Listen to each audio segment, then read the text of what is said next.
été finaliste de la Ligue des Champions avec Arsenal. Et aujourd'hui, tu es ruiné.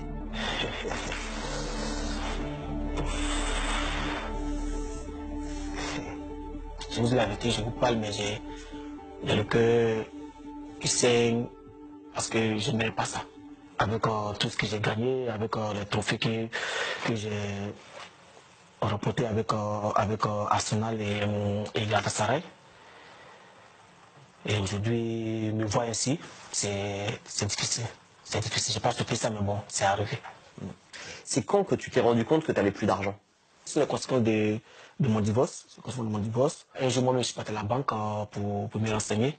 Et c'est là que je me suis rendu compte que il n'y avait plus d'argent sur le compte.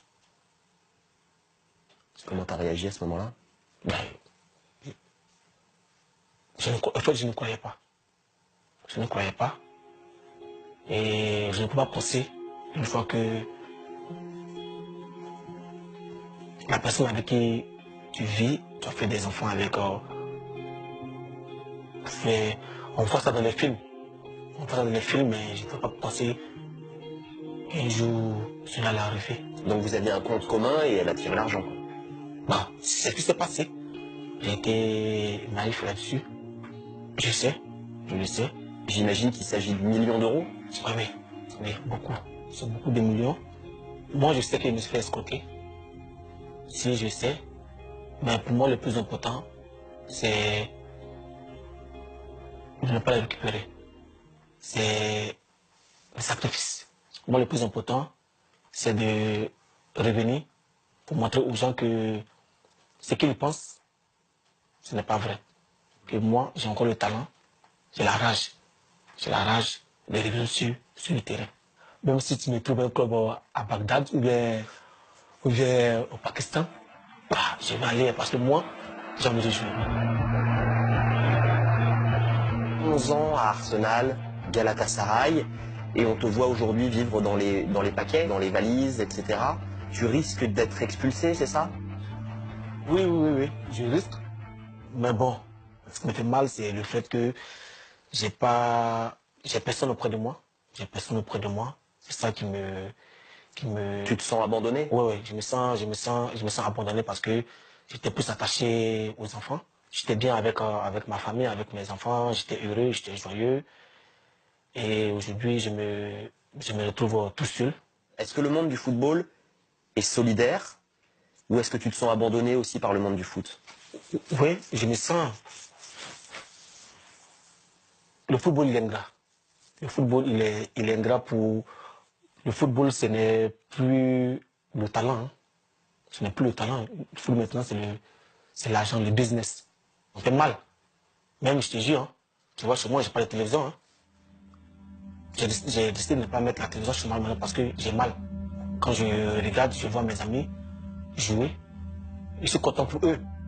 Mais au fond de moi, je pleure. C'est la méchanceté des gens qui fait qu'aujourd'hui, je suis assis chez moi à la maison.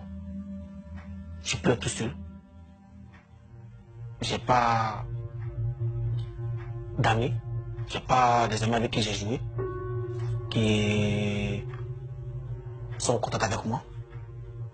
Ceux qui sont en contact avec moi, c'est juste quand ils apprennent que Emmanuel Eboué a tel problème.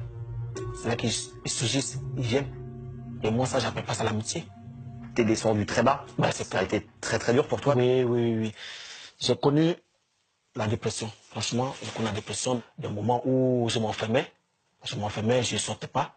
J'étais chez moi parce que d'abord de un, il y avait la honte. J'ai même plus de voiture. Je suis là, je me déplace dans le bus et dans le train, c'est de me cacher pour ne pas que les gens me reconnaissent. Parce que il y avait la honte.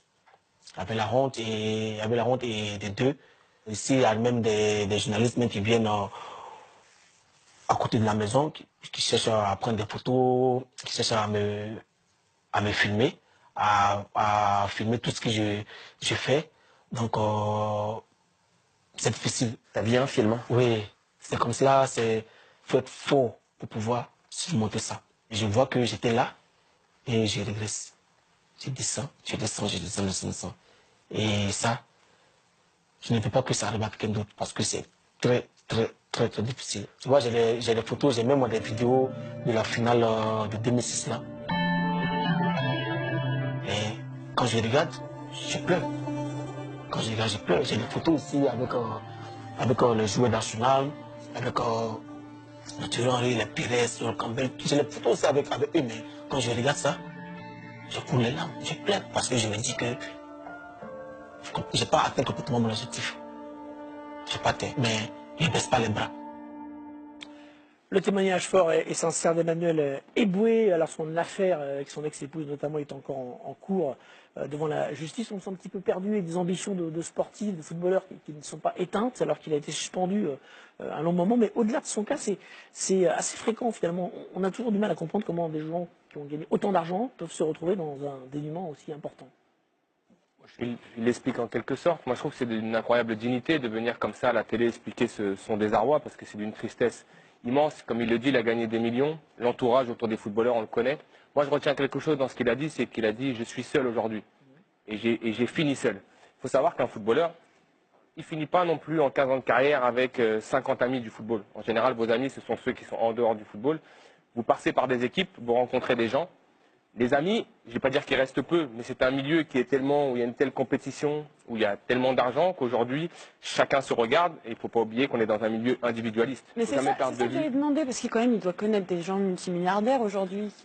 Ouais, mais comme il le dit, il est seul. C'est-à-dire qu'aujourd'hui, je pense que si certaines personnes lui ouvrent la porte aujourd'hui et lui tendent la main, il faut la saisir parce qu'il est dans un moment très difficile de sa vie. On le sait tous, il y a des gens autour des footballeurs qui ne sont pas forcément bien intentionnés. Il faut essayer de le gérer au mieux. Ça a fonctionné pour certains et pour d'autres comme Emmanuel Eboué, c'est difficile. Moi, j'ai du mal à regarder même ce type de reportage parce que c'est triste de savoir qu'un des nôtres, en tout cas qui a vécu la même profession que nous, vit ça aujourd'hui.